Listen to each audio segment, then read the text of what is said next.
So it says, I'm wondering if you can talk about uncertainty in a relationship.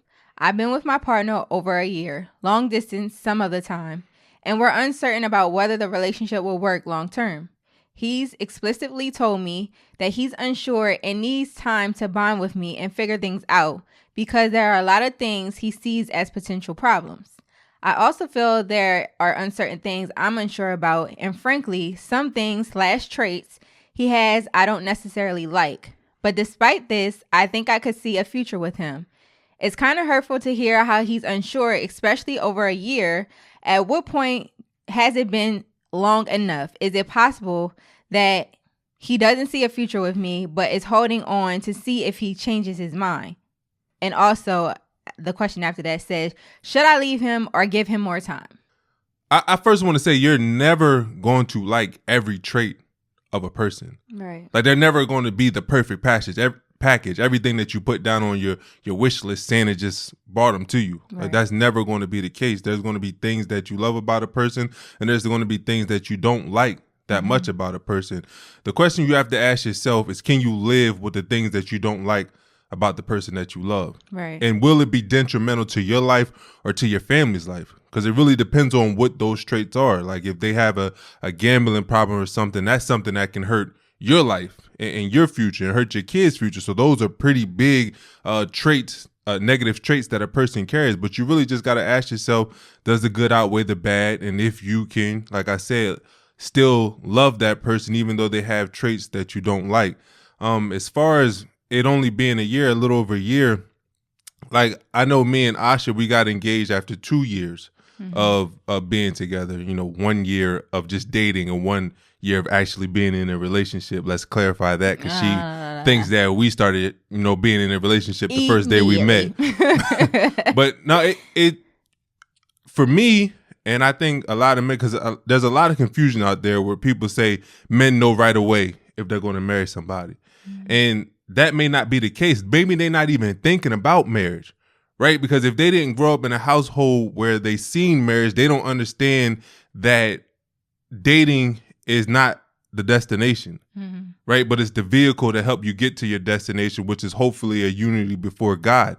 So maybe he didn't even have marriage on his heart, on his mind, because of his upbringing. And that's similar to how I was. Like I knew Asha was special from the moment that I met her, the first year and the second year, but I never thought about marriage because I didn't see marriage growing up. So I didn't understand that that's supposed to be the ultimate goal, that I should be dating with intention, until after we got baptized and the pastor sat me down and said, if you don't want to take Asha serious, then you need to let her go.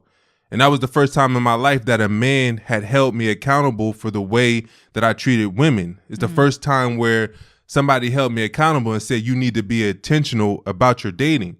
And then that's when I started to think about marriage, right? Because I was willing to just be in a relationship without that type of commitment, where it's a lifetime commitment, until another man has said something to me. Maybe he's still just trying to figure it out, but I wouldn't give up on it if it's just a little over a year. You still got time to grow, but y'all both have to be willing to put in the work. Y'all have to sit down and talk about those negative traits that you each have that each other don't like, and see if you can work through them. Yeah.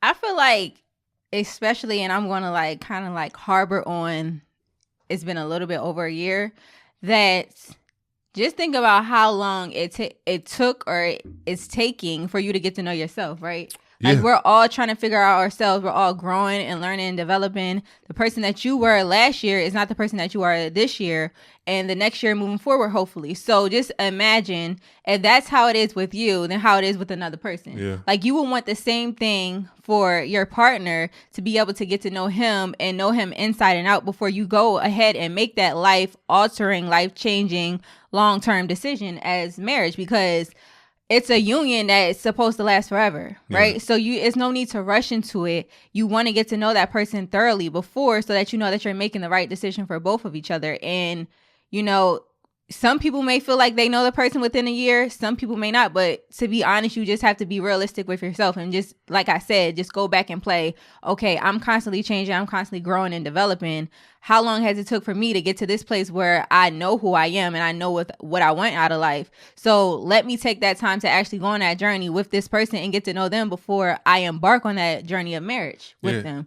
And I think that's something that's very important, especially for you as well. You may feel like you're ready for marriage, but do you really know him in and out? Because a lot of times we get in a relationship and the first year is usually like the honeymoon phase. Yeah.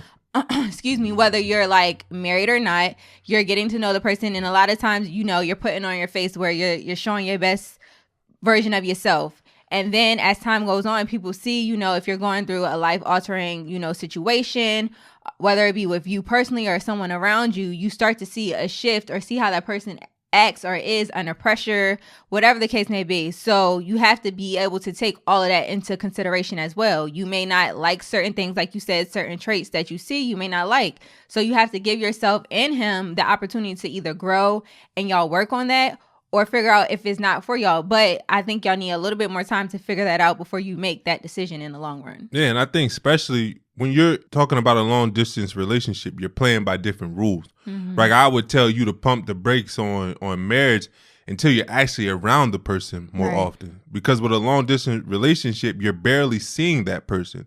Therefore, when you do get to see them, y'all miss each other so much from being apart for so long that it's all about loving on each other and being around each other. Mm-hmm. But can you guys have that same energy when you see each other every single day? Right, because that looks a lot different. It looks totally different because when you're in a long distance relationship, you get to put on your best clothes. You get to pick the environment in which the person sees you when you go on dates and be on your best behavior. But you have no idea how that person is when you're hundreds of miles away from that person. Mm-hmm. So you really have to sit down and ask yourself, can I live with this person every single day? Are they the type of person that I can wake up to every day? Are they the type of person I can go to sleep with every day? Like, this is probably one of the most important decisions you're going to make in your life. So I wouldn't be in a rush to make this decision so quickly. Yeah. Just because people may be putting the pressure on you.